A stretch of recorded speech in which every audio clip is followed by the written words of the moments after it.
bulan mengambang, cahayanya gemilang, air mataku berlinang,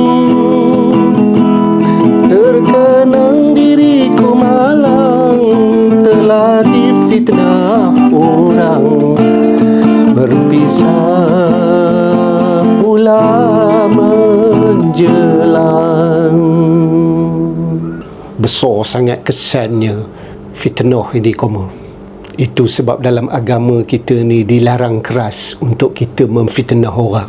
Kadang-kadang saja je kita nak menyedapkan, nak menjadikan cerita kita tu sedap didengar, nak mencukupkan ramuan cerita kita tu, sampai kita sanggup memfitnah orang. Itu sebab kadang-kadang kita rasa merajuk hati, kita rasa nak membawa diri je bila kita tahu orang tu memfitnah kita.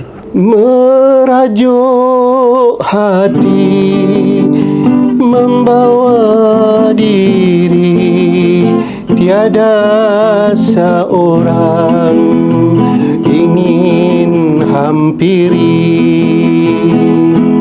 Merajuk hati, membawa diri, tiada seorang ingin hampiri, ingin hampiri.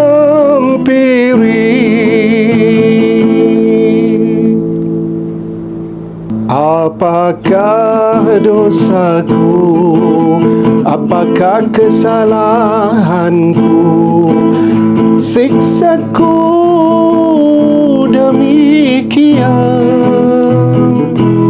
sebagailah pokok hai tidak berdan, ditinggal tak belas kasihan. Begitulah nasib kita di dalam kehidupan ni koma. Ada orang dia bernasib baik jumpa dengan orang-orang yang baik je, seronoklah hidup. Tetapi kadang-kadang kita ni malang sebab terjumpa dalam hidup kita ni orang-orang yang tak tahulah kita nak cakap macam mana. Dah nasib kita jumpa dengan orang-orang yang macam ni. Dah menjadi ketentuan Tuhan. Dah Tuhan izinkan untuk kita berjumpa dengan orang-orang yang opini. Itu yang kadang-kadang kita mengenang balik apalah dosa kita, apalah kesalahan kita, sanggup orang memfitnah kita.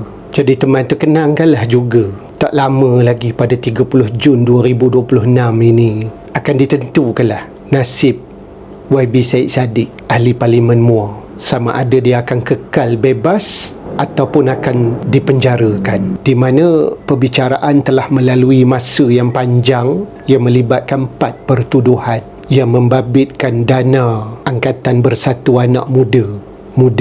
Jadi kalau dia kekal bebas, maksudnya segala yang dituduh selama hari ini adalah merupakan fitnah. Kita tengoklah macam mana koma. Inilah kehidupan.